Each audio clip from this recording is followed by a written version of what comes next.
그 복 있는 분들이 우리 성가대원들이 되기를 바랍니다. 우리 같이 한번 인사를 나눕니다. 주님의 은혜가 여러분에게, 앞뒤 전후좌우로 주님의 은혜가, 지난 52주 동안도 참 수고 많으셨습니다. 인사 한번 하시고 가만히 저를 한번 주목해 보시기 바랍니다. 오늘 2024년 마지막 52주 마지막 주일입니다. 어찌 지난 한 해 잘 사셨습니까? 지난 한 해를 가만히 생각해 보면 하나님의 은혜다, 하나님이 하셨다, 뭐 그런 생각이 드십니까? 그랬으면 얼마나 좋겠어요. 그런데 시대가 사실 그렇지를 못합니다. 우리 각자는 몸부림치면서 최선을 다해서 달려왔다고 생각했는데 사실은 많은 비난도 받고 또 많은 오해도 받고 또 많은 공격도 받고 어찌 보면 그런 시대가 우리 시대가 아닌가 그런 생각을 해봅니다. 오늘 본문의 바울도 마찬가지입니다. 고린도전서 9장은 고린도 교회 성도들이 사도 바울을 공격한 내용이에요. 비난한 내용입니다. 아니 그런 생각을 해봐요. 사도 중에 사도잖아요. 대사도잖아요. 얼마나 뛰어났으면 초대교회 때 바울 2단이 나올 정도라니까요. 그런데 그런 위대한 사도를 도대체 누가 공격을 하고 누가 비방을 한단 말이냐, 이런 생각이 우리 마음속에 들어요.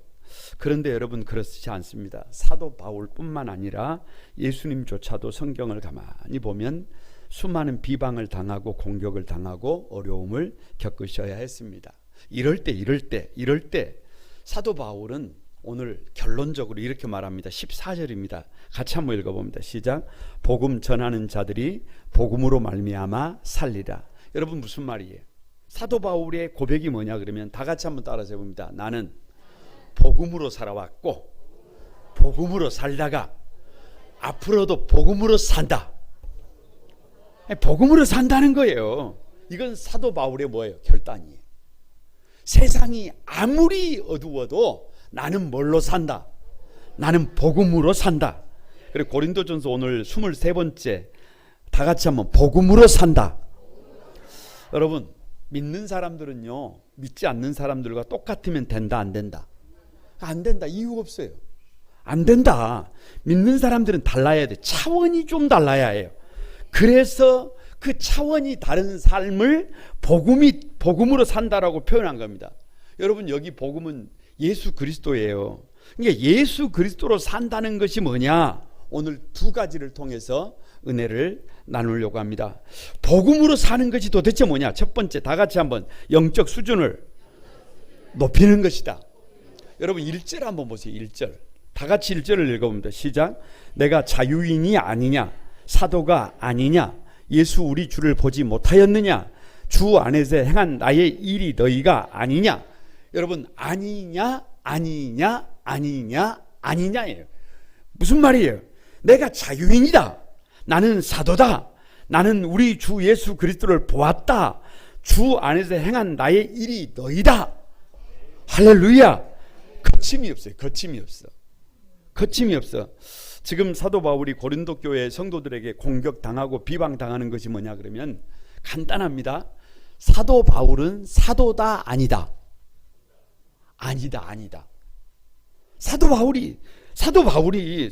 바울을 향해서 당신은 사도다 사도가 아니다. 사도가 아니라는 거예요. 여러분 왜 이렇게 바울을 향해서 사도가 아니라고 그럴까요?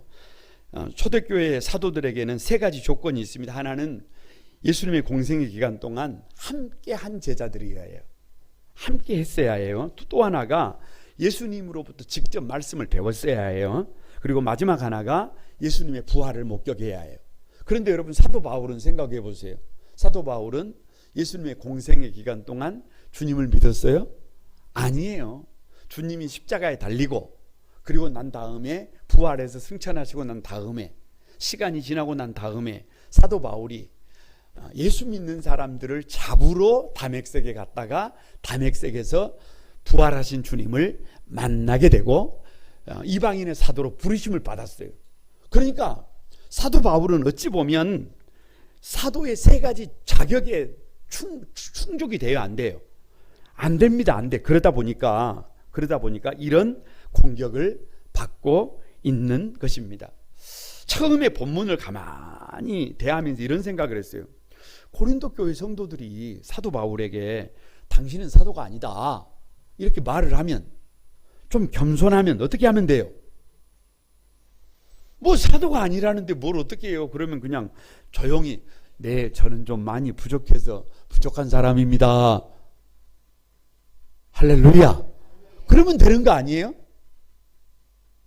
아니, 그러면 될 것 같아요. 그것이 겸손인 것 같아요. 그런데 왜 오늘 본문에는 사도 바울이 내가 사도가 아닌 것이 아니라 사도라고 하는 것을 이렇게 길게 얘기하냐 그 말이에요. 여러분, 사도 바울의 사도성이 부정되면 목회학적인 관점에서 볼 때 바울이 개척한 교회의 권고성이 흔들립니다. 그리고 바울이 전한 복음이 흔들리고 마지막으로는 바울이 전한 복음을 받아들여서 믿음으로 사는 성도들에게 문제가 제기가 돼요. 그러니까 어찌 보면 적극적으로 자신의 사도권을 방어하는데 오늘 본문을 아무리 읽어봐도 그 차원이 달라요. 차원이 달라. 수준이 달라요. 그래서 영적인 수준을 높인다는 것이 도대체 뭐냐를 가만히 생각해 보면서 이런 생각을 하게 됐어요. 여러분, 혹시 인공위성을 쏘아 올리는 것을 보신 적이 있으세요? 인공위성을 쏘아 올릴 때요, 문제는 얼마나 빨리 인공위성이 대기권 밖으로 넘어가느냐예요. 그러니까 인공위성이 대기권 밖으로 넘어가면 더 이상 중력의 영향을 받지 않아요. 그런데 인공위성이 대기권 밖으로 넘어가지 못하면 어찌 되는 거예요? 뭐 별거 있어요? 아무리 인공위성이라도 대기권을 넘어가지 못하면 중력 땅으로 추락한다니까요. 그러니까 최선을 다해서 이 우주선을 쏘아 올릴 때는 어떻게 쏘아 올려야 해요? 빨리 대기권 밖으로 넘어가도록 쏴야 해요. 과학자들에 따르면 그 초속 7.9km가 되어야 대기권 밖으로 넘어간대요. 초속 똑딱 할 때 얼마를 가야 돼요? 대략 8km를 날아가야 해요. 그게 기술이에요. 그게 기술. 그 기술이 있으면 넘어가고 그 기술이 없으면 중력의 영향을 받는 충력의 영향을 받는다니까요. 그러니까 제가 가만히 볼 때 신앙생활은 그런 거예요. 신앙생활은 누가 뭐라고 하더라도 빨리 어느 정도 시간이 지나면 초보를 벗고 어디로 넘어가야 해요. 신앙이 좀 성장해야 해요. 그런데 신앙을 성장하지 못하고 그냥 있으면 나중에 이 사람에게 치이고 저 사람에게 치이고 해가지고 어느 날 보면 어디 떨어져 가지고 있어요. 그게 팩트예요. 그게 팩트. 여러분 보세요. 헨리 페이지라고 그 항공 비행의 선구자가 있어요. 그런데 어느 날 그 페이지가 비행을 하고 있는데 이 조종석 뒤쪽에서 생쥐가 뭐를 갉아먹는 소리가 나요. 그러니까 지금 뭐 아무도 모르게 생쥐가 어디에 탄 거예요? 비행기에 탄 거예요. 비행기에 타가지고 지금 뭐를 갉아먹고 있으면 그거 뭘 갉아먹고 있겠어요? 뭐 전선을 갉아먹고 있든지 이럴 거 아니에요. 그러면 시간이 지나면 자칫 잘못하면 비행기 어찌 되는 거예요? 뭐 별거 있어요. 추락하지. 이게 큰일 난 거예요. 이대로 두면 이거 보통 문제가 아니에요. 이럴 때 여러분이라면 어떻게 하시겠어요? 조종사가 그때 뭐 자율 비행 조종 장치가 있는 것도 아니고 그 조종관을 놔두고 뒤로 넘어가서 뭐를 잡아야 해요? 쥐를 잡아야 해요? 어떻게 해야 해요? 여러분, 페이지는 어떻게 했느냐? 고도를 높이기 시작한 거예요. 고도를 높이면 사람도 숨을 쉬기가 힘들어진단 말이에요. 그러면 쥐가 어떻게 되겠어요? 쥐가 힘을 못 주죠. 결국은 고도를 높이면 누가 먼저 떨어진단 말이에요. 내공이 부족한. 결국은 생쥐가 나중에 안전하게 착륙을 해가지고 보니까 쥐가 어떻게 돼가지고 있어요? 쥐가 죽어 있습니다. 영적인 세계도 마찬가지예요. 사도 바울을 향해서 자꾸만 저 사람은 사도가 아니라고 할 때 같이 뒤엉켜서 싸우면 교회가 어찌 되겠어요? 아니 여러분, 하나님의 나라는 어찌 되겠어요? 거두절미하고 자신을 공격하고 비난하는 사람들을 상대하지 않고 사도 바울은 그 문제를 가지고 하나님 앞에 섭니다. 다시 말하면 우리의 영적인 수준을 높이면 자연스럽게 문제는 어떻게 돼요? 해결이 될 것을 믿습니다. 꼭 기억해. 영적인 수준이 낮으면, 영적 고도가 낮으면 무슨 영향을 받는다? 중력의 영향을 받는다. 중력의 영향을 받아요. 그러니까 여러분, 그냥 사람들의 어찌 보면 그 인정에 목말라 있고, 또 어찌 보면 사람들의 비난에 그냥 그 이리저리 휩싸이게 되고, 사람들의 칭찬에 대해서 너무 일비하다가 보면, 여러분 거기에 머물러 있다가 보면 결국은 믿음은 어떻게 돼요? 추락한다니까. 그래가지고는 답이 나오지 않는다니까. 성경의 믿음의 선배들을 가만히 살펴보면 이래요. 요셉을 한번 생각해 보세요. 어느 날 눈을 떠보니까 형님들이 나를 저 구덩이에다가 던져버렸어요. 눈을 떠보니까 저 애굽의 보디발 장군의 집에 종으로 팔려가 있어요. 눈을 떠보니까 저 감옥에 갇혀 있어요. 그러는 순간에도 요셉의 삶을 가만히 보면 다른 사람들이 요셉을 볼 때 요셉의 삶의 특징이 있어요. 저 사람은 하나님이 함께하는 사람이다. 그런 생각이 들어요. 그런 생각이. 왜요? 차원이 달라. 삶의 차원이 달라요. 여러분, 그 차원이 뭘까요? 종살이를 하면서도 감옥에 갇혀 있어도 다른 사람이 봐도 요셉은 성실해요. 다른 사람이 봐도 요셉은 질서가 있어요. 다른 사람이 봐도 요셉은 자기가 하는 일에 최선을 다할 줄 알아요. 그러니까 요셉이 무슨 일을 맡아도 그 일이 돼요, 안 돼요? 그 일이 돼요. 그러니까 집사장이 되고, 그러니까 감옥에서도 여러분 어떻게 보면 문제를 해결하게 되고, 그래서 어느 날 눈 떠보니까 애굽의 국무총리가 되어 있어요. 그러니까 삶의 자리가 어떤 자리이든지 누구의 수준을 높이면, 나의 영적인 수준을 높이면, 나의 영적인 고도를 높이면 누가 일하신다. 하나님이 일하신다. 저 여러분 바벨론의 포로로 잡혀갔던 다니엘을 가만히 한번 생각해 보세요. 포로예요, 포로. 포로들에게 가장 힘든 것이 먹지 못하는 것이잖아요. 그럴 때 고기라도 주면 어떻게 받아 먹어야 해요? 얼마나 감지덕지하겠어요. 그런데 이 다니엘은 믿음의 차원이 다르다니까요. 믿음의 차원이 달라. 자기의 뜻을 정하고 왕의 진미와 뭘로? 포도주로 자기를 더럽히지 않는다. 더럽히지 않아요. 차원을 달리했다니까요. 보통의 사람하고 차원이 달라요. 그러니까 환경이 좋은 게 아니고 환경이 구별된 게 아니고 자기 믿음의 수준을 달리하니까 결국은 누가 일하시더라? 하나님이 누구를? 다니엘을 쓰시더라. 가만히 목회를 하면서 늘 마음속에 여러분 새기는 문구 하나가 있어요. 그게 뭐냐 그러면 같은 시선에서 보지 말아요. 같은 시선에서. 저희 어머니는 7남매를 키우셨지만 아들들이 덩치가 이만씩하고 이러지만 우리 어머니는 저하고 한 번도 싸워본 적이 없어요. 왜요? 수준이 달라요. 누구 수준하고 저의 수준하고 아들 수준하고 어머니의 수준이 달라. 그러니까 둘이 싸워야 안 싸워요? 안 싸워요. 가끔 밖에 나가보면 이 엄마하고 이 애들하고 싸우는 경우를 봐요. 그 수준이 같기 때문에 그래요. 그러니까 주님의 몸된 교회를 섬기면서도 죄송하지만 뭐를 달리해야 해요. 아니 마찬가지 영적 세계는 그런 거예요. 수준을 달리하면 얼마든지 문제는 어떻게 한다? 극복할 수가 있다. 여러분 2절 말씀 한번 보세요. 2절 말씀 다 같이 한번 읽어봅니다. 시작. 다른 사람들에게 내가 사도가 아닐지라도 너희에게는 사도이니 나의 사도됨을 주 안에서 인친 것이 너희라. 자 보세요. 사도 바울을 가만히 보면 참 멋진 사람이에요. 아니 인간적으로도 참 멋진 사람. 왜냐 그러면 존재 그 자체가 반짝반짝 빛이 나요. 아니 표현을 그렇게 할 수밖에 없어요. 왜냐 그러면 여러분 보세요. 하늘에 해가 딱 떠오른단 말이에요. 하늘에 해가 떠올라. 그러면 하늘이 해가 떠올라서 뭐 이러쿵 저러쿵 말을 많이 안 해요. 그런데 해가 떠오르는 그 존재 자체로 나무도 풀도 온갖 곡식들도 아니 이 땅에 있는 모든 생명들이 어떻게 돼요? 태양 때문에 잘 자란단 말이에요. 누가 말하지 않아도.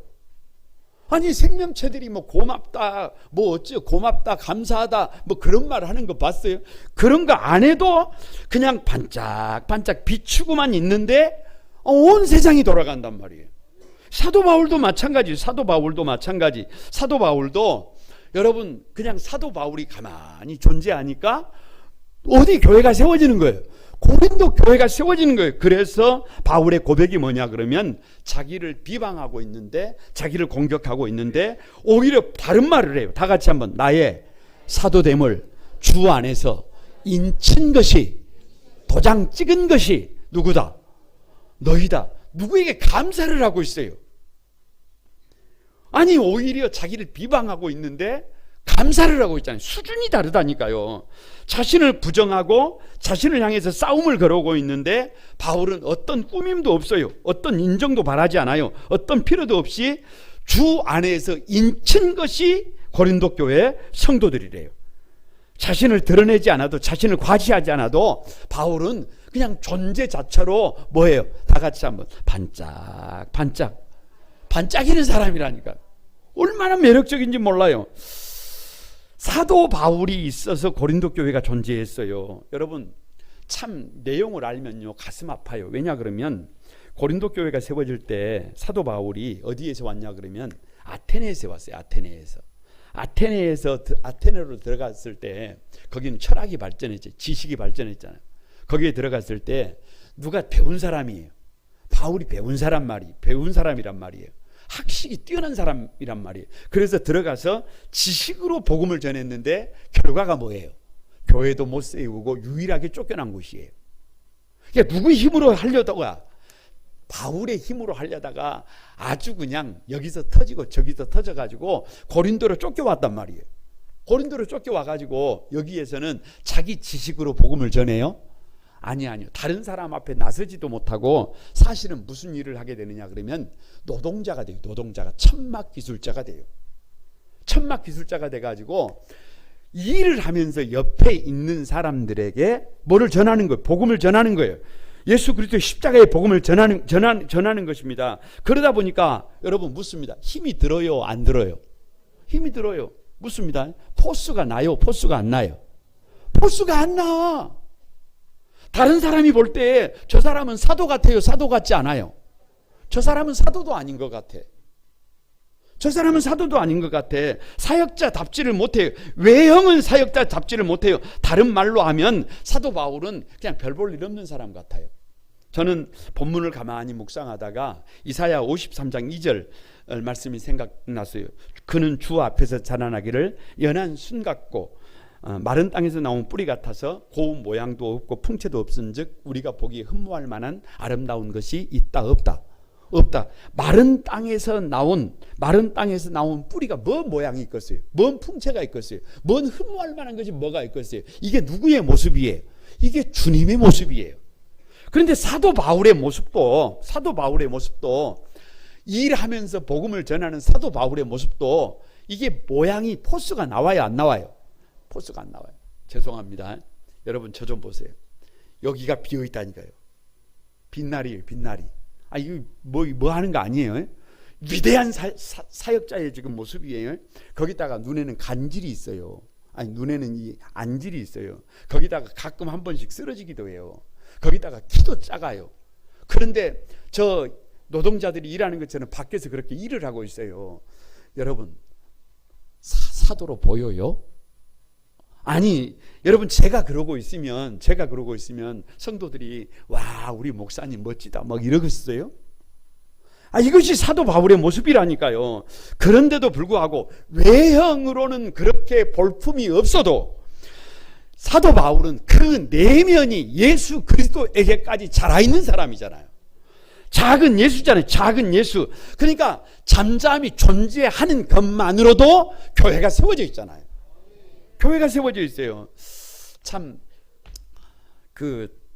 어찌 보면 이런 말씀 드리기가 좀 그렇습니다만은 교회를 가만히 개척하면서 제가 생각할 때 이런 생각을 했어요. 목사는 죄송합니다, 잡부다, 이런 생각이 들더라고요. 아니 그게 팩트예요. 왜냐 그러면 처음에 교회를 누구든지 마찬가지예요. 교회를 개척하면 일당백이에요. 뭘 잘해서가 아니라 뭘 할 수 있는 사람이 없어요. 그러면 보세요. 아동부 누가 해요? 중고등부 누가 해요? 청년부 누가 해요? 장년부 누가 해요? 차량 운행을 합니다. 새벽기도 차량 운행을 누가 해요? 뭘 물어봐요 그걸. 그러면 수요일 저녁에 누가 해요? 금요일 저녁에 누가 해요?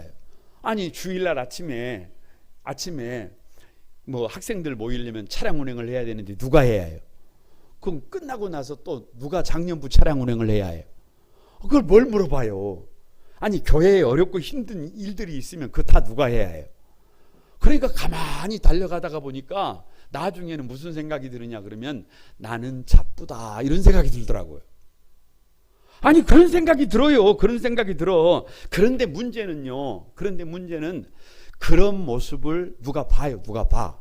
성도들이 보고 한 사람씩 이렇게 말하시는 분들이 있어요. 한번 따라서 해보세요. 목사님, 제가 부족하지만 뭐라도 하고 싶습니다. 이런 분들이 계시다니까요.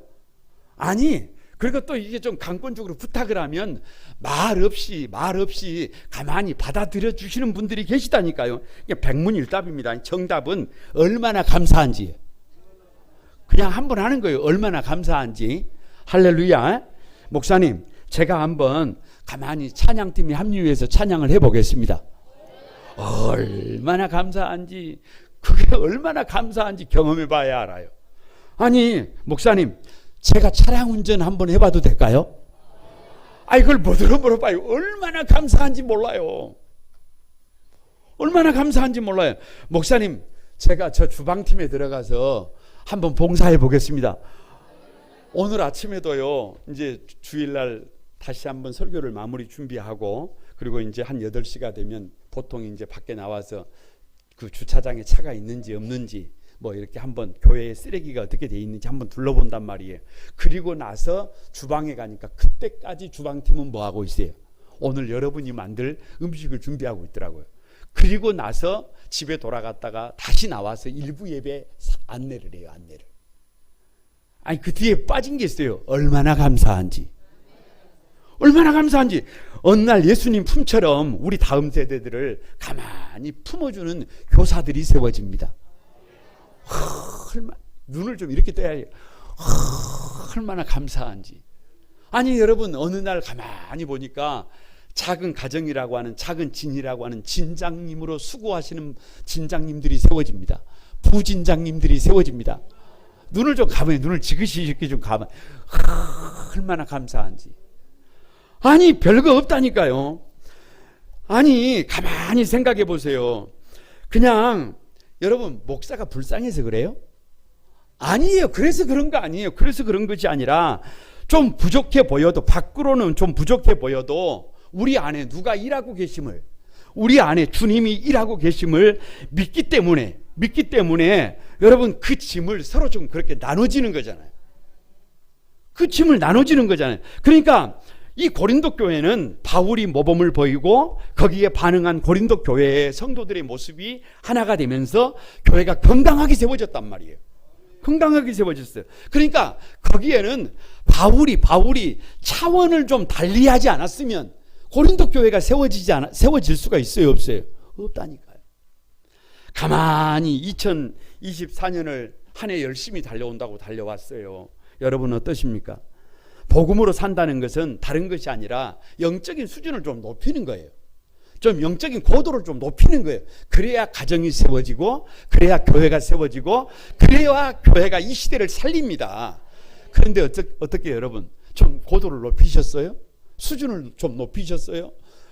세상 사람들이 성도들의 수준이 높아지지를 못했대요. 그래서 교회를 쉽게 생각한다니까요. 성도들을 쉽게 생각한다니까요. 여러분, 좀 부족함이 좀 있어도 2025년도에는 우리의 수준을 조금 이렇게 높이십시다. 고도를 좀 높이십시다. 그래서 좀 차원을 달리하십시다. 그래서 여기에서도 저기에서도 가만히 칭찬받는 우리 한소망의 모든 가족들이 되기를 바랍니다. 복음으로 산다는 것이 도대체 뭐냐? 두 번째가 다 같이 한번 영적인 자존감을 높이는 것이다. 갑자기 웬 영적인 자존감이냐? 여러분 좀 들어보세요. 미국 심리학회 회장을 역임했던 마틴 셀리그먼이라고 하는 교수가 있어요. 이분이 그 긍정의 심리학을 창시한 분인데, 이 긍정의 심리학의 핵심이 뭐냐? 그러면 간단해요. 이거예요. 다 같이 한번, 인간은 자랑이 있어야 산다. 인간은, 사람은 자랑이 있어야 산대. 자랑이.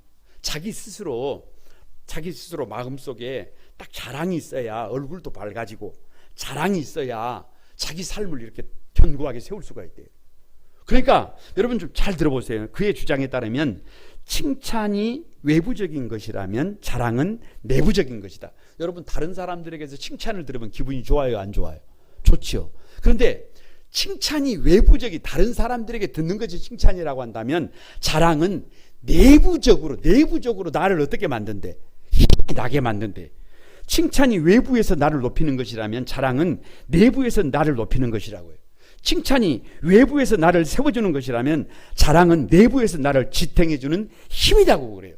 그러면 여러분, 이 세상을 살아가려면 우리 안에 뭐가 있어야 해요? 언제는 자랑하지 말라 그러더니, 아니 가만히 한번 생각해 보세요. 남들이 해주는 칭찬보다 우리 안에 뭐가 있어야, 자랑이 있어야 그게 자존감이 되고 그것이 세상을 살아갈 힘이 된다는 거예요. 별거 없어요. 만약에 내 안에 자랑이 하나도 없어요. 나 스스로가 자랑이 하나도 없는데 다른 사람들이 칭찬을 하면 그건 조롱이에요. 그건 조롱이에요. 그런데 진정한 자랑은 가만히, 그게 자부심이란 말이에요. 자부심.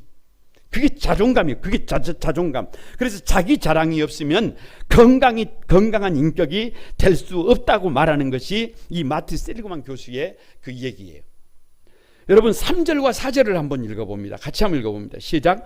나를 비판하는 자들에게 변명할 것이 이것이니 우리가 먹고 마실 권리가 없겠느냐. 이 3절에서부터 14절까지 계속 같은 얘기만 해요. 8가지를 얘기해요. 8가지. 백문일답입니다. 간단하게 정리를 했어요. 정답은 있습니다. 뭐라고요?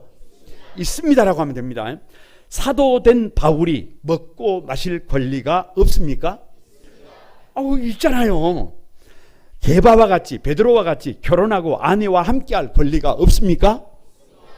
결혼할 권리 있지요. 결혼할 권리 있어요. 바울과 바나바만 일하지 않고 사역에만 전념할 권리가 없습니까? 바울도 일 안 해도 된다니까요. 일 안 해도 돼요. 군 복무를 하는 사람이 전쟁터에서 보급품을 받을 권리가 없습니까? 보급품 받지 않으면 아무것도 아니에요. 여러분, 제가 이래 봐도 방위 출신이에요. 에? 방위 출신. 그런데 방위들도요, 해안 경력 임무를 하면 2인 1조로 근무를 나가요. 그런데 2인 1조 근무를 나갈 때 그 소지하고 있는 무기가 뭔 줄 아세요? 한 사람은 M16 함정, 그리고 실탄 15발짜리 탄창 2개, 수류탄 2발. 한 사람은 M60, 그리고 여러분 탄창 100발, 그리고 크레모아를 한정 소지하고 나가요. 그런데 제가 여러분 물어볼게요.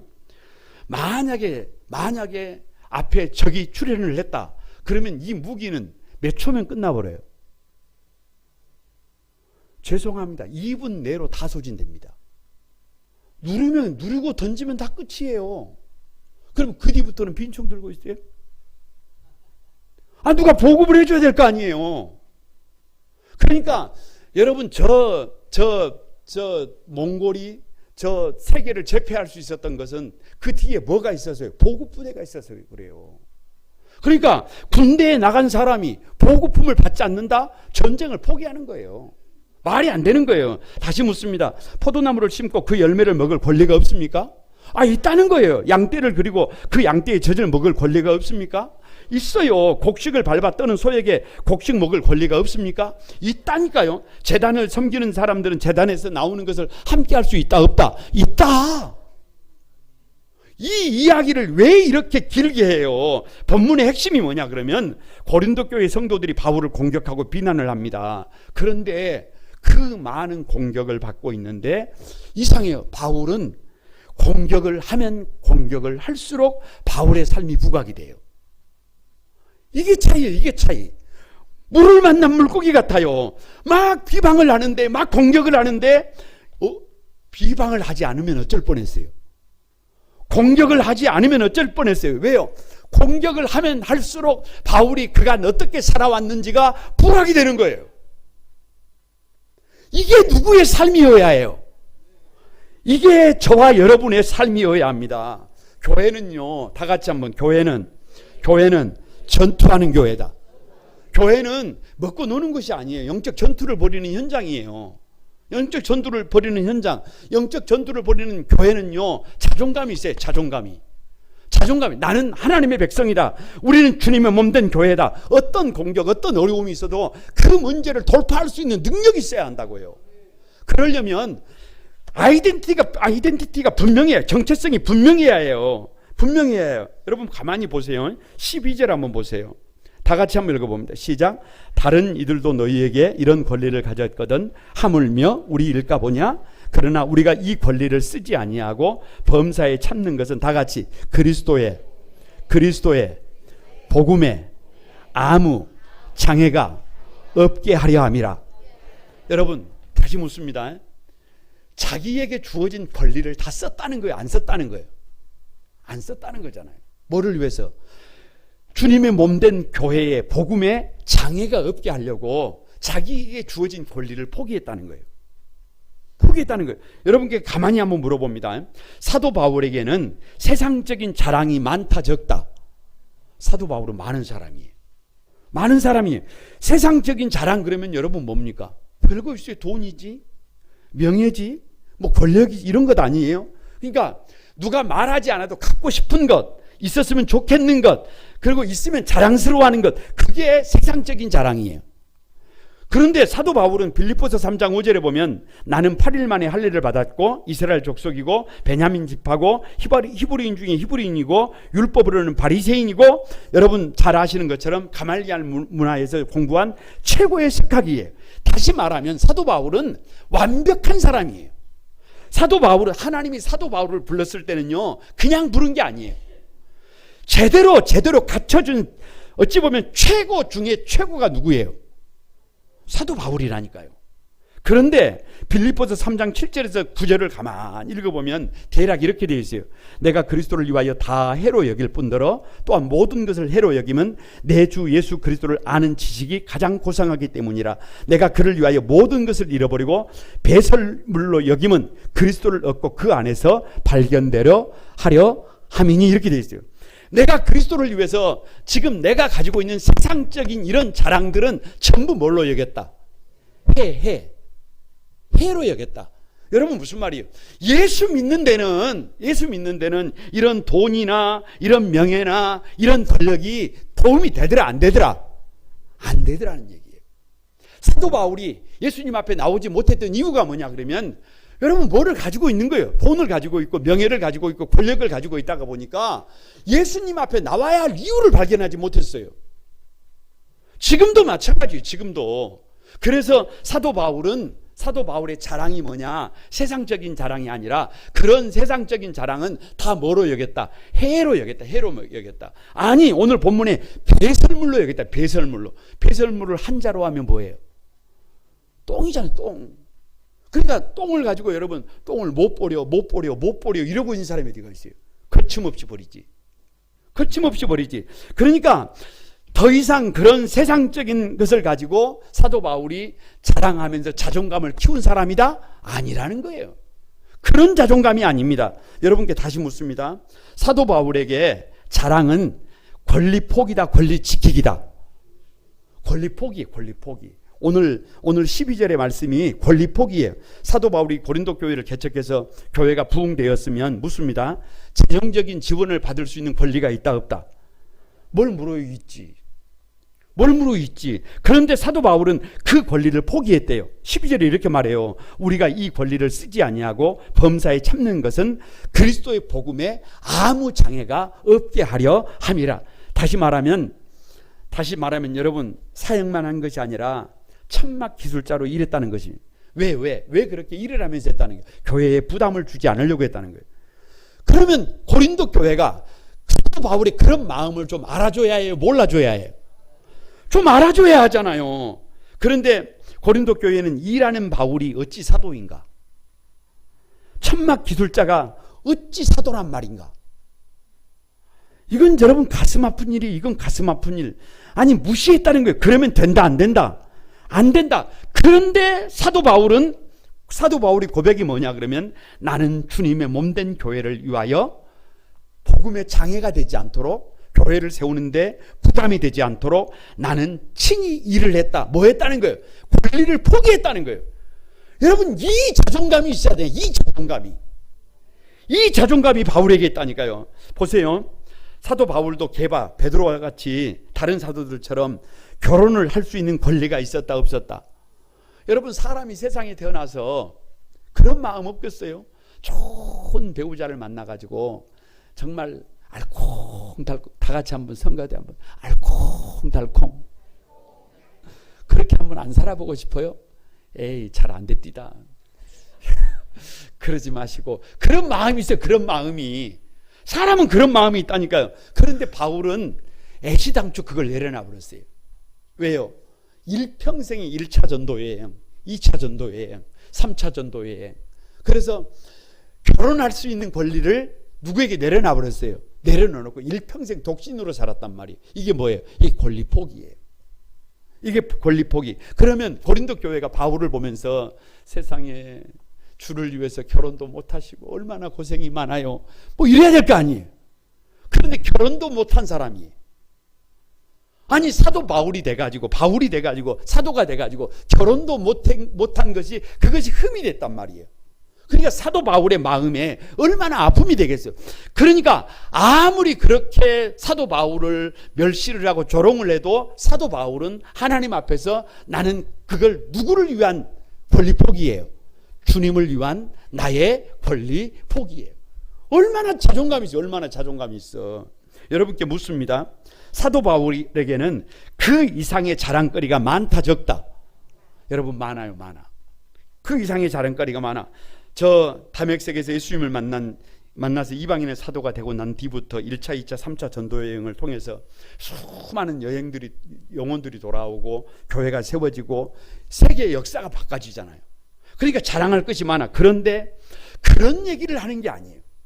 그런 얘기를 하는 것이 아니라 고린도후서 11장을 보면 23절에서 27절에 이렇게 말합니다.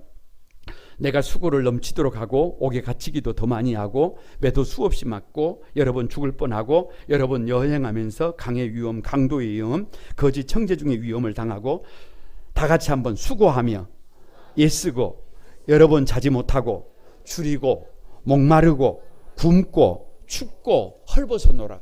그러면서 결론적으로 이렇게 30절에 이렇게 말합니다. 다 같이 한번 내가 부득불 자랑할진대 내가 약한 것을 자랑하노라. 뭐를 자랑했어요? 뭐를 자랑해? 자신의 약함을 자랑했어요. 자신의 약함을 자랑했어요. 나는 참 부족한 사람인데, 나는 참 모자란 사람인데 주님이 나 같은 것을 들어서 이렇게 일하셨다는 거예요. 일하셨다는 거예요. 세상 사람들이 말하는 그런 자랑은 다 뭘로 여기고 해로 여기고 배설물로 여기고 사도 바울의 자랑의 근간이 뭐예요? 권리 포기예요. 주를 위한 권리 포기. 주를 위해서 달려오면서 자기가 얼마나 약한 존재임에도 불구하고 하나님이 나를 써주셨는지에 대한 자랑이에요. 이게 자존감. 이 자존감이 있어야 한다. 이 자존감이 있으니까 바울은 말하지 않아도, 자랑하지 않아도, 꾸밈이 없어도, 누가 인정을 해주지 않아도, 아무런 필요가 없어도 다 같이 바울은 존재 그 자체로 빛나는 사람이다. 다 같이 한번 상식적으로 반짝. 이게 무슨 말이에요? 우리도 그렇게 살아야 한다니까요. 우리도 그렇게 살아야 한다니까요. 여러분에게 다시 한번 묻습니다. 복음으로 산다는 것이 뭐냐? 여러분, 영적인 좀 자존감을 높이는 거예요. 다시 말하면 영적인 자존감은 세상적인 자랑하는 게 영적인 자존감이 아니고 주님 앞에서 나의 권리를 포기하는 것이고 주님 앞에서 나의 부족함에도 불구하고 그분이 나를 써주셨다라고 하는 그 자존감이 있어야 어떤 문제가 있어도 어려움이 있어도 그 문제를 돌파하고 우리에게 주어진 사명을 다할 수 있는 것을 믿습니다. 여러분, 말씀을 가만히 들으면서 지난 2024년이 보이지 않으세요? 1년을 달려오면서 여러분은 복음으로 사셨습니까? 저 자신에게 물어봐요. 복음으로 살았나? 영적 고도를 높여서 세상을 자랑하는 것이 아니라 주님을 위해서 거침없이 나의 권리를 포기하고 부족함에도 불구하고 나를 써주신 그 하나님 앞에 내가 얼마나 충성된 삶을 살았나. 여러분, 많이 부족하더라고요. 많이 모자라더라고요.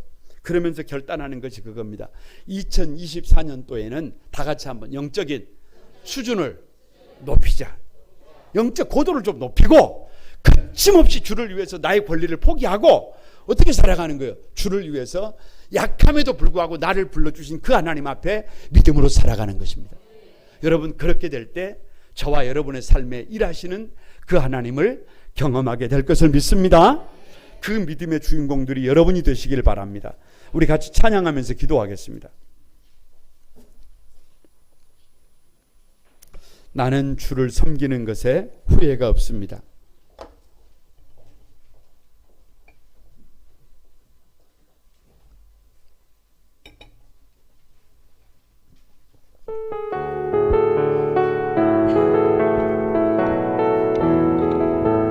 다 같이 드립니다. 나의 평생에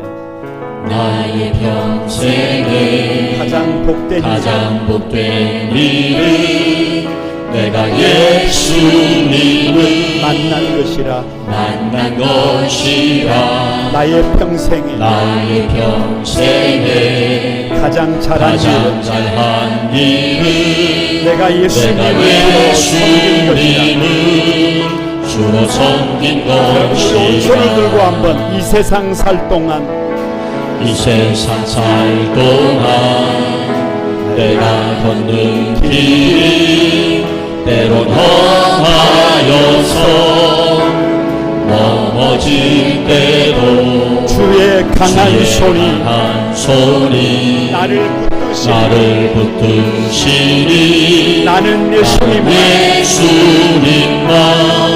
주로 섬기며 여러분, 우리 두 손 들고 같이 한번 나는 주를 섬기는 것에 후회가 없습니다. 내가 걸어온 모든 시간 다 주의 은혜니 내가 걸어갈 모든 날도 주만 섬기며 살리. 오직 예수 이름 부르며 살아가리라. 이것이 나의 간증이요 이것이 나의 찬송일세. 나 사는 동안 끊임없이 구주를 우리 한번 다시 한번 드립니다. 주를 섬기는 것에 후회가 없습니다. 주를 섬기는 것에 후회가 없습니다. 내가 걸어온 모든 시간 다 주의 은혜니 내가 걸어갈 모든 날도 주만 섬기며 살리. 오직 예수 이름 부르며 살아가리라. 이것이 나의 간증이요 이것이 나의 찬송일세. 나 사는 동안 끊임없이 주를 찬송하리로라. 여러분, 우리 같이 한번 기도하고 싶습니다. 2024년을 가만히 뒤돌아볼 때 영적인 수준을 좀 높였어야 되는데, 영적인 고도를 좀 높였어야 되는데, 영적 자존감을 가지고 제대로 살았어야 되는데 아무리 생각하고 또 생각해도 많이 부족했습니다. 모자랬습니다. 하나님 앞에 부끄럽습니다. 최선을 다한다고 달려왔는데 여전히 부족합니다. 주님 용서해 주시고 이제 2025년 새해에는 영적 고도를 높이겠습니다. 주님을 위하여 권리를 포기하고 헌신의 삶을 통하여 영적 자존감을 가지고 어떤 문제 앞에서도 어떤 난관 앞에서도 돌파하겠습니다. 전진하겠습니다. 승리하겠습니다. 성령님 우리와 함께 해주십시오. 우리 다 같이 한번 주여 삼창하고 하나님 앞에 통성으로 같이 기도합니다. 다 같이 기도합니다. 주여 주여 주여 거룩하신 아버지 주님의 은혜와 사랑을 감사합니다. 가만히 뒤돌아볼 때 얼마나 부족했는지 얼마나 모자랬는지 얼마나 연약했는지 주님 앞에 가슴을 칩니다. 최선을 다한다고 다했음에도 불구하고 여전히 부족한 모습을 봅니다. 하나님 이제 2025년을 하나님 아버지 맞이하면서 이제 영적 고도로 높이하여 주소서. 하나님 우리 주를 위하여 기꺼이 권리를 포기하고 주를 위한 헌신의 아버지 삶을 통하여 영적 자존감을 가지고 하나님 아버지 그 자리가 어떤 자리든지 그 자리가 어떤 환경이든지 우리 앞에 어떤 문제가 있든지 금침없이 이겨내게 하여 주소서. 아버지 승리하게 하여 주소서. 우리 한 소방의 모든 성도들 한 사람 한 사람을 축복해 주시고 하나님의 영광이 드러나게 하여 주옵소서. 거룩하신 주님 2024년 여기까지 인도해 주신 것을 감사합니다. 그럼에도 불구하고 여전히 부족한 것밖에 없는 저희를 용서해 주시고 이제 2025년 새해에는 영적인 고도를 높여서 우리 주님을 위하여 기꺼이 권리를 포기하고 헌신의 삶을 통하여 영적 자존감을 가지고 세워주신 가정에서 세워주신 일터에서 세워주신 주님의 몸된 교회에서 거침없이 나아가도록 우리 하나님 앞에 영광 돌려드리는 복 있는 성도들의 삶이 되도록 한 사람 한 사람 축복해 주시고 넉넉히 은혜를 더해 주옵소서. 감사드리옵고 예수님의 이름으로 기도드리옵나이다. 아멘. 자리에서 일어나셔서 하나님 앞에 봉헌 예물을 올려드립니다.